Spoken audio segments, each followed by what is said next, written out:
السلام علیکم ورحمۃ اللہ وبرکاتہ۔ الحمد للہ وکفا وسلام علی حبیبہ المصطفیٰ، اما بعد فاعوذ باللہ من الشیطان الرجیم، بسم اللہ الرحمن الرحیم۔ اقترب للناس حسابهم وهم في غفلة معرضون، صدق اللہ مولانا العظیم۔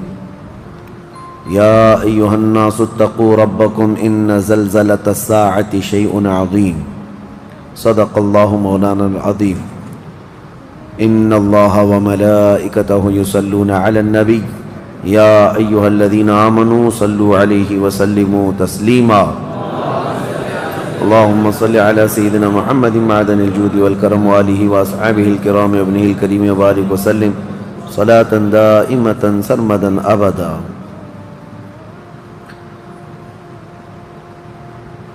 قیامت کے قریب پیش آنے والے معاملات جو اللہ کریم نے قرآن میں بیان فرمائے اور اس کے حبیب نے اپنی احادیث میں بیان کیے، ان میں سے اکثر علامات اب ظاہر ہونے لگ گئی ہیں۔ میں بڑی علامتوں کا آج ذکر کرتا ہوں۔ جنگیں بہت زیادہ ہونے لگ جائیں گی، مسلمانوں کا قتل عام بڑھ جائے گا۔ نبی پاک صلی اللہ علیہ وسلم کی احادیث کی روشنی میں حالات آپ کے سامنے رکھ رہا ہوں۔ قتل بڑھ جائے گا، جس کو حرج کہا گیا حدیث پاک میں، اور کثرت سے جنگیں ہونے لگیں گی، ہر جگہ مسلمان مغلوب ہو جائیں گے اور کفار و مشرکین غالب آنے لگیں گے۔ یہ وہی حالات ہیں جس کی طرف ہم ہانکے جا رہے ہیں۔ حد ہو گئی۔ آج میں نے جب یہ دیکھا، اندور شہر کے چھوٹے چھوٹے بچے اسکول کے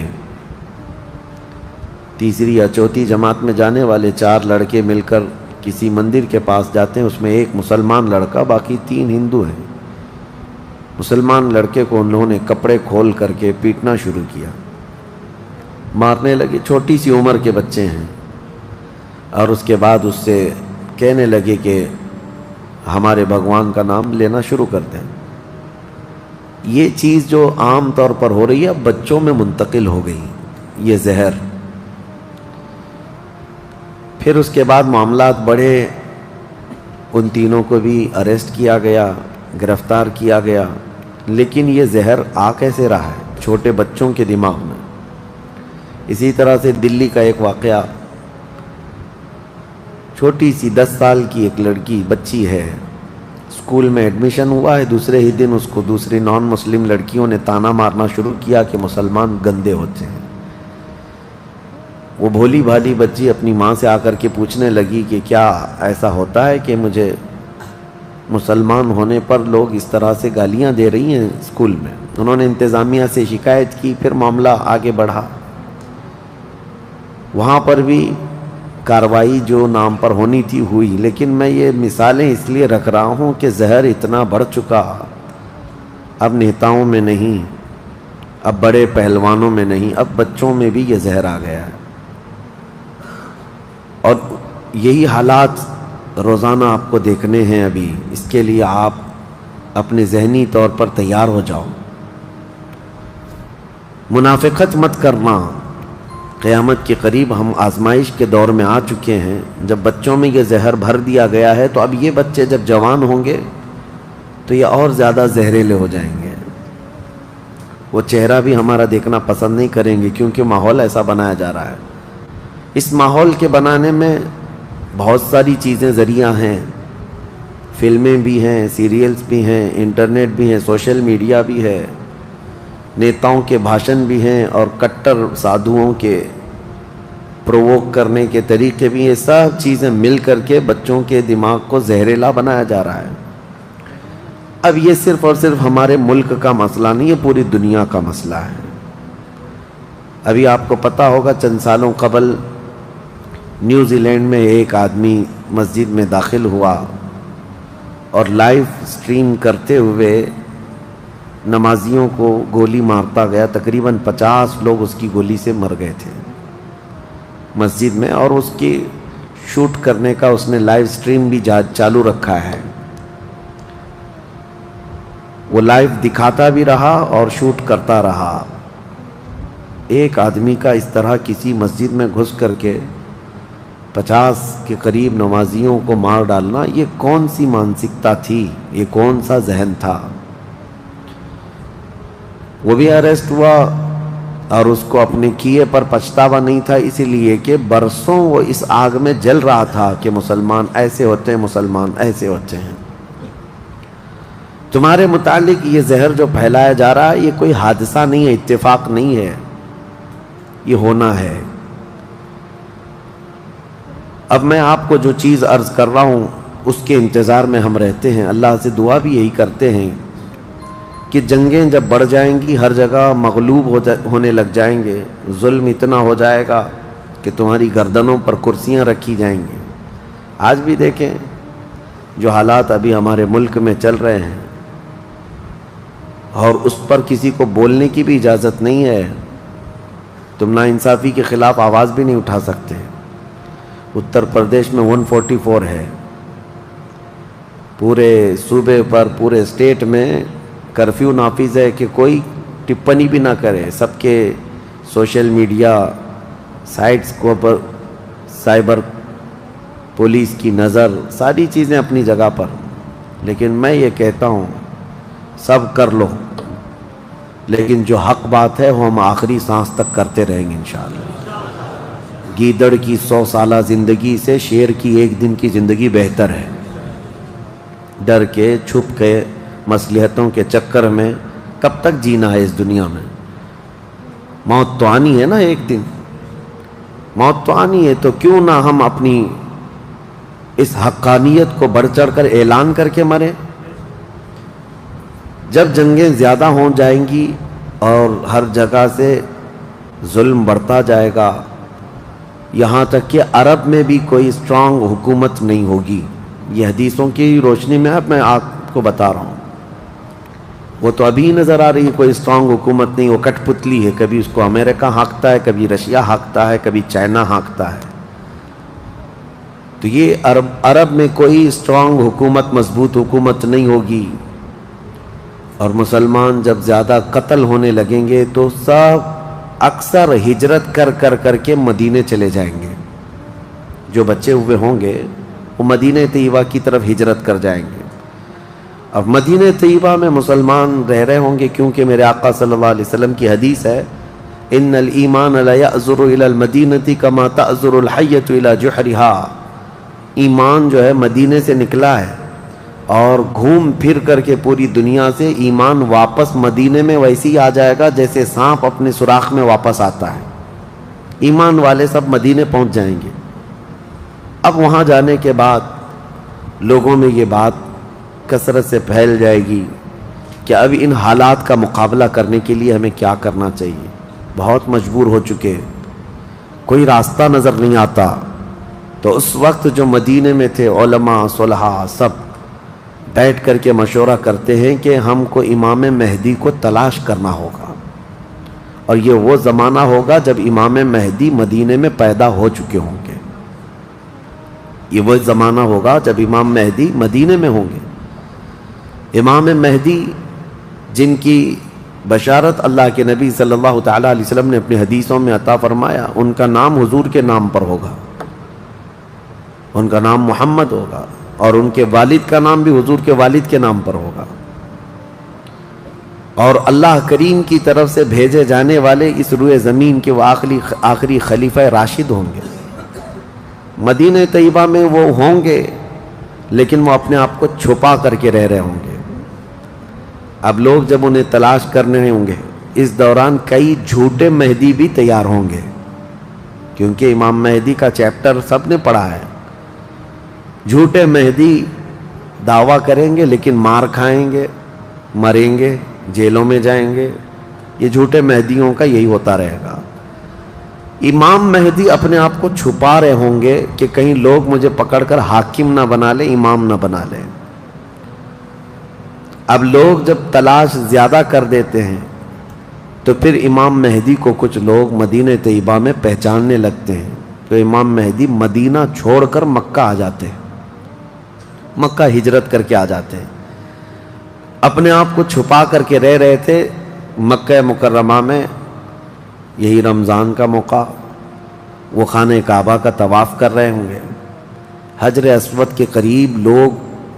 اچھا یہ بھی میں بتا دوں، جتنے دنیا میں ابدال، اقطاب، اولیاء ہوں گے وہ سب ہجرت کر کے اس وقت مکہ میں پہنچے ہوں گے۔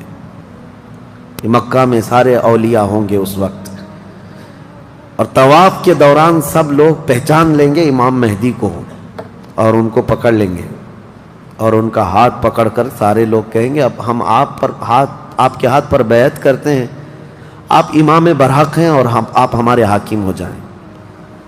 امام مہدی منع کر رہے ہوتے ہیں، اسی وقت آسمان سے ایک آواز آتی ہے، اس آواز میں خاص یہ کہا جاتا ہے ھذا خلیفۃ اللہ المہدی، یہ اللہ کا خلیفہ مہدی ہے۔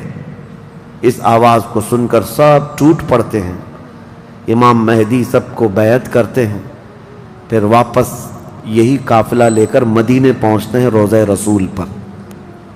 میرے آقا صلی اللہ تعالیٰ علیہ وسلم کی بارگاہ میں جب پہنچتے ہیں تو اہل مدینہ بھی ان کے ہاتھ پر بیعت کرتے ہیں، اور ایک پوری فوج تیار ہوتی ہے۔ یہ انقلاب کا دور ہے، جتنی جنگیں ان کتوں نے کی تھیں، جتنا ظلم رچایا تھا پوری دنیا میں، اب ریورس ہونے کا ٹائم آ جاتا ہے۔ حضرت امام مہدی اس فوج کو لے کر ملک شام کی طرف جاتے ہیں۔ حالات ملک شام کے ایسے ہو چکے ہوں گے کہ ملک شام میں عیسائیوں کی حکومت قائم ہو چکی ہوگی، ابھی تو نہیں ہے، یا انڈائریکٹ ان سے کسی کا تعلق ہے تو یہ ہمیں پتہ نہیں، لیکن حدیث میں یہ ہے کہ عیسائیوں کی حکومت ملک شام میں قائم ہوگی، اور یہودی فتنہ مچا رہے ہوں گے ہر جگہ۔ قتل عام جو مسلمانوں کا سب سے زیادہ کرنے کی کوشش ہے وہ یہودیوں کی طرف سے ہے۔ امام مہدی مکہ مکرمہ سے نکل کر ملک شام کی طرف جائیں گے، اور مسلمانوں کی جو قلت تھی، جو چھوٹی سی جماعت تھی، یہ جب نکل کر کے وہاں آئے گی ملک شام، بہت بڑی جنگ ہوگی جس کو ملحمۃ الکبریٰ کہا گیا ہے۔ امام مہدی کی قیادت میں یہ جنگ ہوگی، سارے کفار، عیسائی، یہودی سب مقابل میں آ جائیں گے۔ ان کی تعداد جو حدیث میں بتائی گئی ہے وہ 80 جھنڈوں کے نیچے آئیں گے، اور ہر جھنڈے کے نیچے 12,000 لوگ ہوں گے۔ اور یہ مسلمانوں کی نہیں ہے، یہ کفار و مشرکین کی، تقریباً یہ 9,60,000 کی تعداد بنتی ہے کفار و مشرکین کی، 9,60,000۔ مسلمانوں کی تعداد کتنی ہوگی یہ تو نہیں پتا۔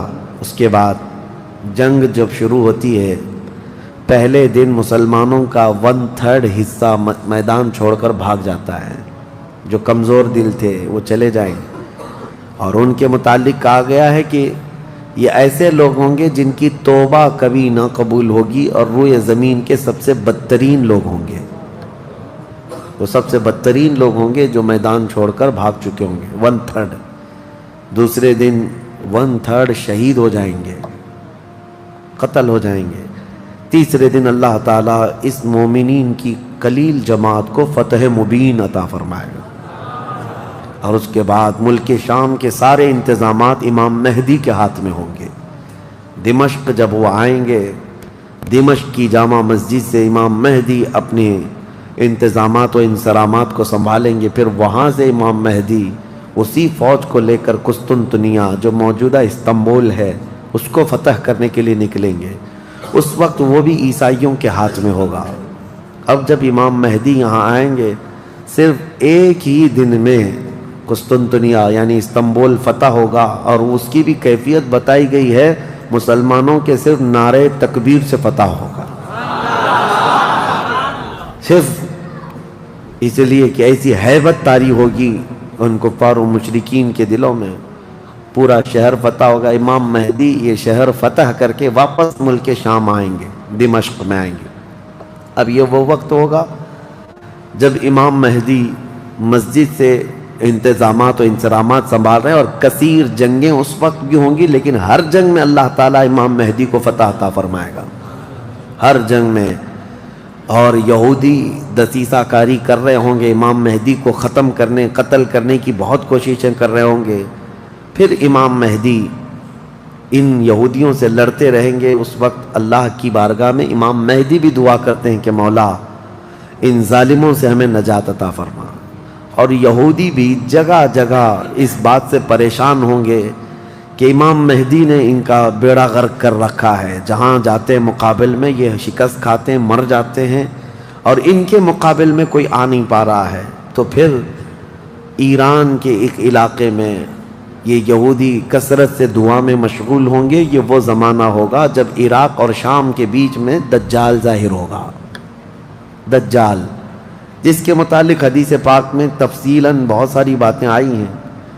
دجال آئے گا، وہ ایک آنکھ سے کانا ہوگا، آنکھیں دونوں ہوں گی، ایک آنکھ اس کی نظر آئے گی، اور اس کی آنکھ کے کنارے کافر لکھا ہوا ہوگا جس کو مسلمان دیکھ کر پہچان لیں گے، اور وہ بڑا بھاری بھرکم طاقتور ہوگا، اور اللہ تعالیٰ اس کو بہت سارے خارق عادات چیزیں عطا کرے گا۔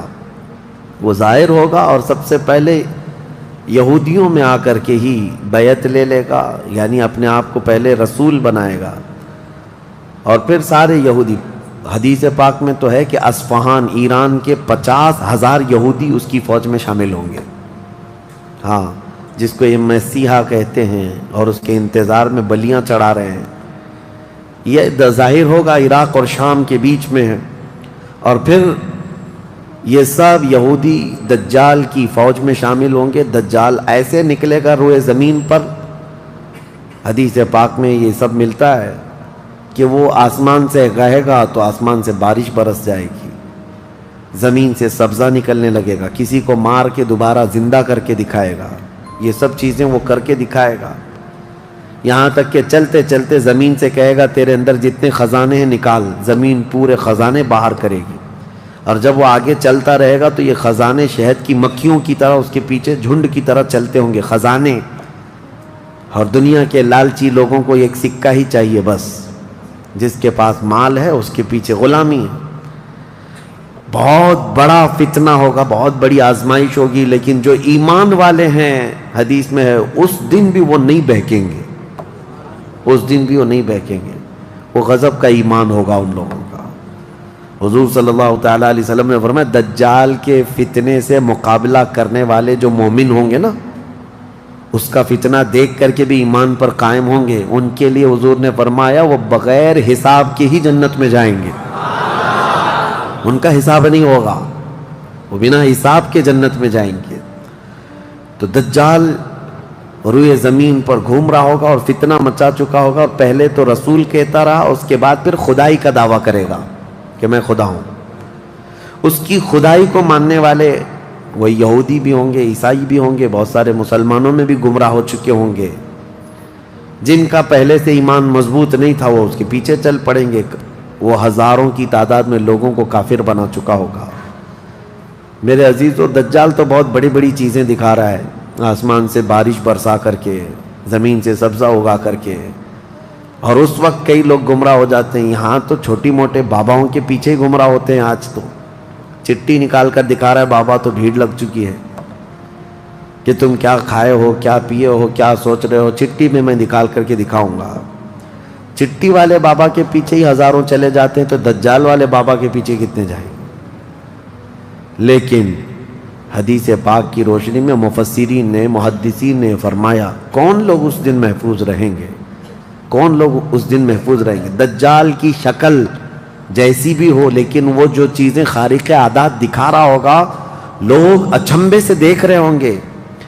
اچھا ایک بات اور بھی بتا دوں، آپ گھر میں بیٹھے ہوں، کوئی مسجد میں ہوں گے، شور آئے گا کہ وہاں پر خدا اتر پڑا ہے، نعوذ باللہ من ذالک، اور عجیب و غریب چیزیں دکھا رہا ہے، آسمان کو کہہ رہا ہے تو آسمان بارش برسا رہا ہے، زمین کو کہہ رہا ہے تو زمین خزانے نکال رہی ہے۔ کچھ لوگ جو گھر میں بیٹھے ہوں گے، توجہ، یہ بہت اہم بات کہہ رہا ہوں، کہیں محفل میں ہوں گے، مسجد میں ہوں گے، جب یہ شور آئے گا تو کچھ کہیں گے کہ چلو ہم بھی جا کر دیکھ کے آتے ہیں، تو کچھ لوگ یہ کہہ کر کے اٹھیں گے اور جا کر کافر ہو جائیں گے، اور کچھ لوگ وہ ہوں گے جو جیسے سنیں گے اپنے آپ کو گھر میں ایسے مضبوط بند کر لیں گے کہ ان کو ہوا آنے کی بھی خواہش نہ رہے، اس طرح اپنے آپ کو محفوظ کر لیں گے۔ اور بزرگوں نے لکھا ہے کہ اس وقت اس کے فتنے عروج پر ہوں گے، لوگوں میں صرف اور صرف چرچا یہی ہوگا۔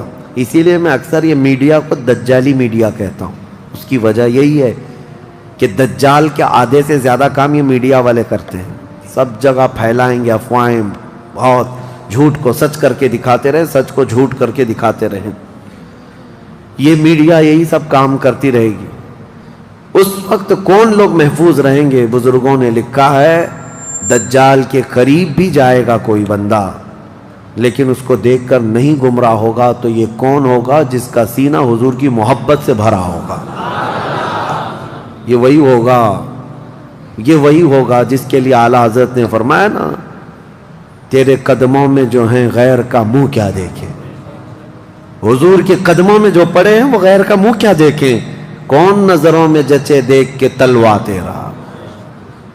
اب یہ دجال گھومتا ہوا جب فتنہ بہت برپا کر چکا ہوگا، مکہ جائے گا، پہلے یہ یمن جائے گا، یمن میں بھی بہت فتنہ پھیلائے گا، اس کے بعد پھر مکہ آئے گا، مکہ کی سرحدوں کو اللہ تعالیٰ فرشتوں سے محفوظ کر رکھا ہوگا، فرشتے اسے داخل ہونے نہیں دیں گے، ماریں گے اور داخل نہیں ہو سکے گا۔ پھر مدینہ جائے گا، مدینہ طیبہ اپنی پوری فوج لے کر کے داخل ہونے کی، 2 شہروں کے علاوہ پوری دنیا کے ہر شہر گھومے گا، ہر شہر گھوم چکا ہوگا 2 شہروں کے علاوہ، مکہ مکرمہ، مدینہ طیبہ۔ مدینہ طیبہ کے سرحد پر آئے گا، وہاں پر بھی اللہ کے فرشتے پہرا دے رہے ہوں گے، میرے مصطفیٰ کا شہر ہے، دجال نہیں آ سکتا۔ لیکن اس کا شہرہ جب مدینے کے باہر بہت پھیل چکا ہوگا، مقام جرف ایک جگہ ہے، وہاں تک وہ پہنچ چکا ہوگا جہاں آج بادشاہ نے ایک پیلس بنایا ہوا ہے، ان لوگوں نے ایک پیلس بنا کر رکھا ہے وادی جرف میں، وہاں تک پہنچے گا تو مدینہ طیبہ کے ایک عالم وہ جائیں گے، اس سے مناظرہ کریں گے، ڈیبیٹ کریں گے، صرف مناظرے کے کرنے کی وجہ سے اس عالم دین کو وہ قتل کر دے گا، قتل کر کے اس کے بعد پھر ان کو دوبارہ زندہ کرے گا، اور اس کے بعد کہے گا کہ دیکھا میری طاقت۔ اس عالم دین کا کہنا ہوگا اب تو مجھے تیرے دجال ہونے پر اور زیادہ یقین ہو گیا، اس لیے کہ میں نے میرے مصطفیٰ سے سنا ہے، وہ مار کر کے دوبارہ زندہ کرے گا۔ اور اس عالم کا دوسرا چیلنج یہ ہوگا کہ میں نے اپنے حبیب سے ایک اور بات سنی ہے، اب کی بار اب تو مار کر کے دکھا۔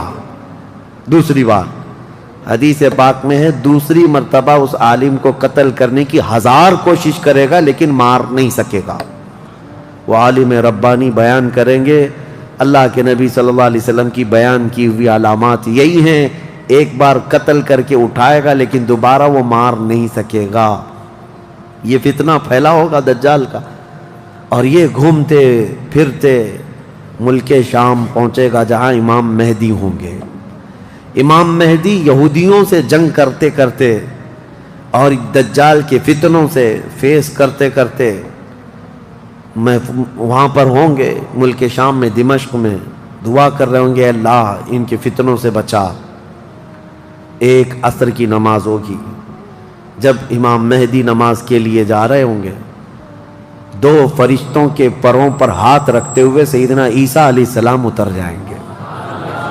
حضرت عیسیٰ علیہ السلام اب بھی باحیات ہیں آسمانوں پر، اللہ کریم ان کو اتارے گا، وہ آئیں گے۔ حضرت امام مہدی فوراً ہی حضرت عیسیٰ علیہ السلام کو پہچان لیں گے اور آپ کا ہاتھ پکڑ کر کے وہ لائیں گے، اور امامت کے لیے جب وہ آگے بڑھائیں تو عیسیٰ علیہ السلام نماز نہیں پڑھاتے، امام مہدی سے کہتے ہیں امام آپ ہی ہوں گے، حاکم آپ ہی ہوں گے، منتظم آپ ہی ہوں گے۔ اب عیسیٰ علیہ السلام یہ بیان فرمائیں گے میں تو صرف اور صرف دجال کے قتل کے لیے آیا ہوں۔ اس کے بعد امام مہدی نماز سے فارغ ہو کر اللہ کا شکر بجا لائیں گے، پھر یہ عیسیٰ علیہ السلام کی معیت میں جیسی باہر نکلیں گے، حدیث پاک میں ہے عیسیٰ علیہ السلام کی سانس یا ان کی خوشبو جہاں تک جائے گی دجال اتنا تیز پگھلتا چلا جائے گا، قریب نہیں آ پائے گا۔ اب وہ ادھر ادھر بھاگا بھاگا پھر رہا ہوگا عیسیٰ علیہ السلام کے خوف سے۔ عیسیٰ علیہ السلام جس وقت آئیں گے وہ سنہرا دور حدیث پاک میں ہے، اب عیسیٰ علیہ السلام صلیب کو توڑ دیں گے کہ یہ عقیدہ ختم کرو، خنزیر کو ماریں گے، جزیہ ختم کریں گے، اور اس کے بعد عیسیٰ علیہ السلام اس ملعون دجال کو بھگاتے بھگاتے مقام لد پر لے جائیں گے جو آج اسرائیل میں ہے، وہاں تک لے کر جائیں گے مقام لد پر۔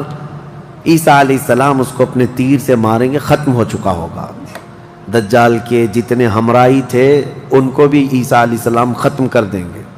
اب جب واپس عیسیٰ علیہ السلام دمشق پہنچیں گے ملک شام، تو حدیث پاک میں پوری روئے زمین پر ایک بھی کافر نہیں ہوگا، جو ہوگا وہ مسلمان ہوگا۔ یہ وہ وقت ہے جس کا وعدہ اللہ نے قرآن میں فرمایا، هو الذی ارسل رسولہ بالہدی ودین الحق لیظہرہ علی الدین کلہ۔ وہی اللہ ہے جس نے اپنے رسول کو ہدایت کے ساتھ بھیجا ہے تاکہ اپنے دین کو ساری دنیا پر غالب کرے۔ اب تک یہ دین پوری دنیا پر نہیں غالب آیا، لیکن وہ دن ہوگا جب عیسیٰ علیہ السلام تشریف لائیں گے روئے زمین پر۔ اسی لیے میں کہتا ہوں وہ دن آئے گا جب ہر گھر سے آواز آئے گی لبیک یا رسول اللہ۔ وہ دن آئے گا، وہ وقت آئے گا۔ صبر کے بعد، ہر اندھیرے کے بعد صبح ہونا ہے، رات کے بعد اجالا آنا ہے۔ ہاں آج جو حالات ہیں انشاءاللہ العزیز کچھ دیر کی خاموشی ہے، پھر شور آئے گا۔ آج کتوں کا وقت ہے، کل ہمارا دور آئے گا انشاءاللہ العزیز۔ میرے عزیزو، سیدنا عیسیٰ علیہ السلام جب اسے قتل کر چکے ہوں گے اور پھر روئے زمین پر صرف پرچم اسلام لہرا رہا ہوگا، امام مہدی کی عمر 49 سال یا 50 سال کے آس پاس ہوگی، وہ بیت المقدس میں انتقال کر چکے ہوں گے۔ آپ کی جنازہ کی نماز عیسیٰ علیہ السلام پڑھائیں گے، وہیں دفن ہوں گے۔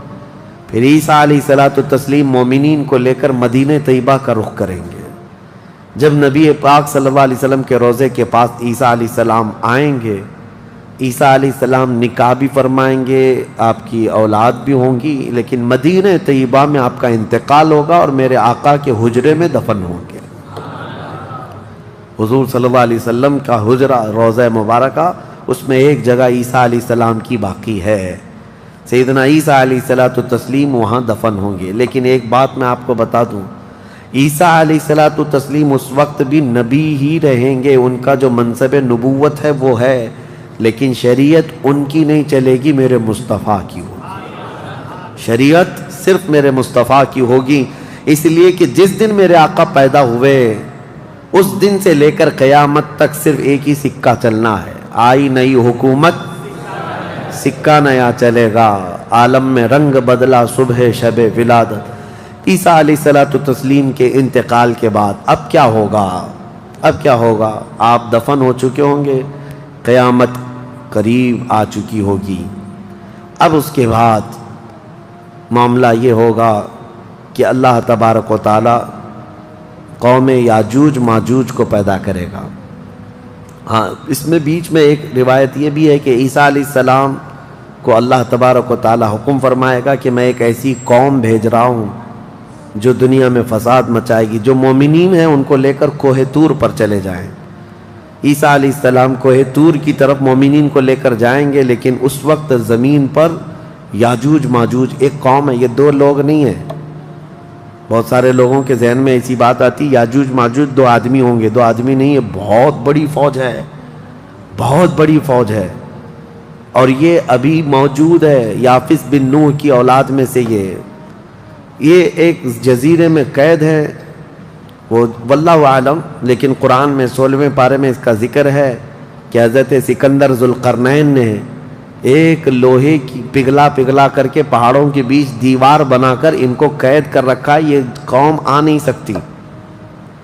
لیکن قیامت کے قریب وہ سد سکندری جو باندھی ہوئی دیوار ہے وہ ٹوٹ کر گر جائے گی، یاجوج ماجوج پورے باہر نکل آئیں گے، اور جیسے آئیں گے وہ جس ندی کے کنارے سے گزریں گے پورا پانی پی جائیں گے، وہ جو درخت ملے جو کچھ بھی ہو سب کھا جائیں گے، کچھ بھی نہیں، یہاں تک کہ یہ وہ زمانہ ہوگا حضرت عیسیٰ علیہ السلام ابھی موجود ہوں گے، ان کے انتقال سے پہلے ہی یہ یاجوج ماجوج آئیں۔ ایک بیل کا سر جو ہے 100 دینار میں مل رہا ہوگا، 100 سونے کے سکے، اور اس کو بھی لوگ غنیمت سمجھیں گے، اتنی مہنگائی کوئی چیز ہی نہیں مل رہی ہوگی، سب یہ کھا کر چٹ کر چکے ہوں گے۔ پھر عیسیٰ علیہ السلام کی دعا سے ہی اللہ کے نبی عیسیٰ علیہ السلام یہ عرض کریں گے مولا اس ظالم یاجوج ماجوج سے ہمیں نجات عطا کر۔ اللہ تبارک و تعالیٰ ایک بیماری ان کی گردن میں پیدا کرے گا، وائرس آئے گا ان کو بھی، یاجوج ماجوج کو، اب اللہ عالم اس وقت کا کون سا کورونا ہوگا کون سا آئے گا، لیکن اس وائرس سے ایک ہی دن میں وہ پوری فوج مر جائے گی، اور مرنے کی وجہ سے پوری روئے زمین پر اتنی بدبو پھیل جائے گی، تعفن، اٹھانے والا کوئی نہیں ہے ان کی لاشیں۔ تو پھر یہ بھی ملتا ہے روایت میں کہ اللہ تعالیٰ لمبی بڑی گردنوں والے پرندے بھیجے گا، وہ پرندے ان کی لاشیں اٹھا اٹھا کر کے جنگلوں کی طرف چلے جائیں گے، پھر اللہ تعالیٰ بارش برسائے گا، اتنی تیز بارش برسے گی کہ پوری زمین پاک ہو چکی ہوگی، یاجوج ماجوج کا فتنہ ختم ہوگا، عیسیٰ علیہ السلام کا انتقال ہوگا، پھر اچانک ایک جانور باہر آئے گا جس کو دابۃ الارض کہا گیا ہے، یہ آئے گا، یہ آ کر کے اپنے ایک ہاتھ میں موسیٰ علیہ السلام کا عصا اور ایک ہاتھ میں سلیمان علیہ السلام کی انگوٹھی، یہ دونوں لے کر کے زمین پر گھومتا رہے گا۔ جو مومن ہوگا اس کی پیشانی پر سلیمان علیہ السلام کی انگوٹھی سے نشان لگا دے گا، جو کافر ہوگا موسیٰ علیہ السلام کے عصا سے اس پر لکیر کھینچ دے گا، جس کے لیے وہ نشانی لگا دیا وہ اسی حالت میں مرے گا۔ اور اس کے بعد پھر حدیث پاک میں ہے دابۃ الارض چلا جائے گا، پھر ہوگا یہ کہ ایک دن لوگ تھک کر کے سوئے ہوں گے، دھواں دھواں نظر آتا رہے گا، ہر جگہ دھواں دھواں، لوگ پریشان ہوں گے، اور اس کے بعد سوئیں گے تو رات اتنی لمبی ہوگی کہ لوگ اکتا جائیں گے، سو کر اٹھیں گے پھر سوئیں گے، سو کر اٹھیں گے پھر سوئیں گے، بچے جو ہے چیخ مارتے رہیں گے، اور پھر جانور اپنی کھیتیوں کی طرف بھاگنے کے لیے بے قرار ہوں گے، لیکن رات لمبی ہوگی، 3 راتوں کے برابر ایک رات ہوگی، 3 بڑی راتوں کے برابر ایک رات کٹتی نہیں ہوگی، لوگ تھک چکے ہوں گے سو کر کے، اس کے بعد پھر اچانک چھوٹی چھوٹی روشنی آئے گی سورج کی، لوگ چیخ مارتے ہوئے خوشیوں سے باہر آ جائیں گے کہ اجالا آ گیا۔ پہلے تو لوگوں کو یہ لگ رہا تھا کہ اب اندھیرا ہے، اب سورج آئے گا ہی نہیں، لیکن جیسی روشنی آنے لگے گی سب بھاگ کر کے باہر آئیں گے، لیکن دیکھیں گے اس وقت تو سورج جو ہے پچھم کی طرف سے نکل رہا ہوگا۔ ابھی سورج کہاں سے نکلتا ہے؟ پورب، ایسٹ سے نا، مشرق سے، اس دن سورج ویسٹ کی طرف سے، مغرب کی طرف سے نکل رہا ہوگا، پچھم کی طرف سے، پہلے ہلکا ہلکا نکلے گا سورج۔ یہ دیکھ کر کے جو لوگ بہت لمبا سو کر کے آئے ہوں گے گھبرا جائیں گے کہ آج کیا ہوا، یہ وہ دن ہوگا کہ میرے آقا نے فرمایا توبہ کا دروازہ بند ہو چکا ہوگا، اس کے بعد پھر کسی کا ایمان بھی قبول نہیں، کسی کی توبہ بھی قبول نہیں، یہ لاسٹ دن ہے توبہ کا۔ لاسٹ دن کیا، اس سے پہلے جو گزری رات لاسٹ تھی، رات لاسٹ تھی۔ سورج نکل کر کے آئے گا دھیرے دھیرے دھیرے، اس کے بعد دوپہر کا وقت جتنا ہوتا ہے اتنے وقت تک وہ آئے گا، اور اس کے بعد پھر واپس مغرب کی طرف ہی چلا جائے گا۔ ایسا نہیں کہ پچھم سے نکل کر کے پورب میں ڈوبے گا، آدھے تک آئے گا دوپہر تک، اور اس کے بعد سورج پھر اپنے معمول کے مطابق جیسی روٹین ہے واپس پھر پچھم کی طرف چلا جائے گا، ڈوب جائے گا۔ یا آخری دن ہے، اب کسی کا ایمان کام نہ کرے گا، اب کسی کی توبہ کام نہ کرے گی، اب معاملات کیا ہوں گے؟ دھیرے دھیرے مومنین کا انتقال شروع ہوگا، تو نئے مومن نہیں ہوں گے، مومن انتقال کرتے جائیں گے، حکومتیں پھر سے ختم ہو جائیں گی۔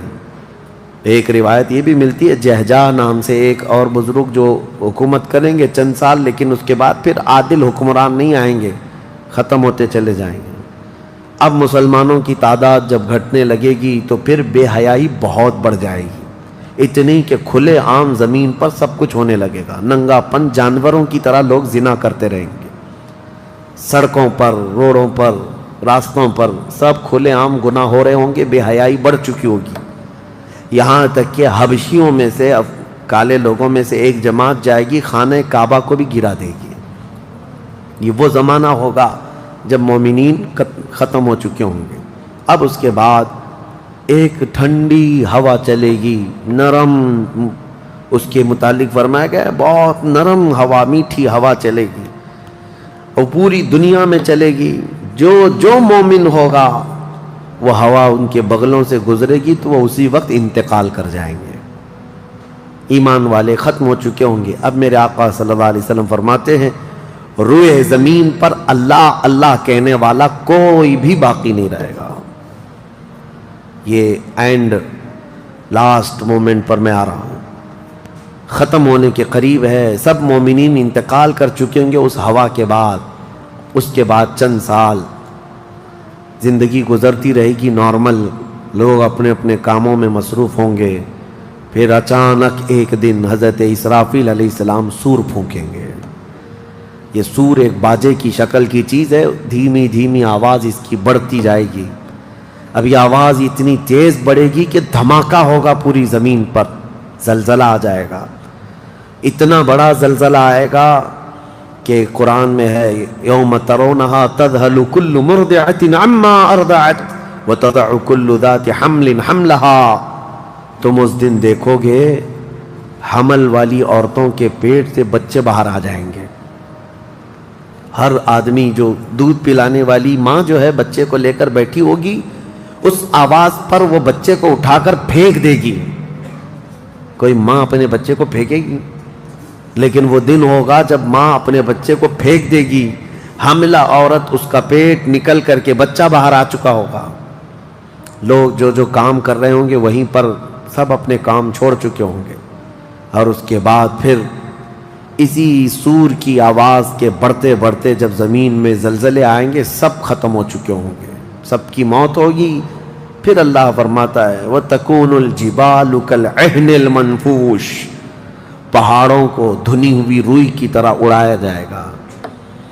اِذَا الشَّمْسُ كُوِّرَتْ وَإِذَا النُّجُومُ انْكَدَرَتْ وَإِذَا الْجِبَالُ سُيِّرَتْ، جب تم دیکھو گے سورج کو کالا کر دیا جائے گا، تارے آپس میں ٹکرا دیے جائیں گے، پھاڑ دیے جائیں گے، اور سمندروں میں آگ لگا دی جائے گی، یہ سب پوری دنیا تہس نہس ہو چکی ہوگی، ختم، یہ قیامت ہے۔ اس کے بعد پھر سارے جب فنا ہو چکے ہوں گے، اللہ تعالیٰ اسرافیل علیہ السلام کو بھی موت عطا کرے گا، اور روح نکالنے والے فرشتے عزرائیل علیہ السلام کو بھی موت عطا کرے گا۔ اب کون باقی رہے گا؟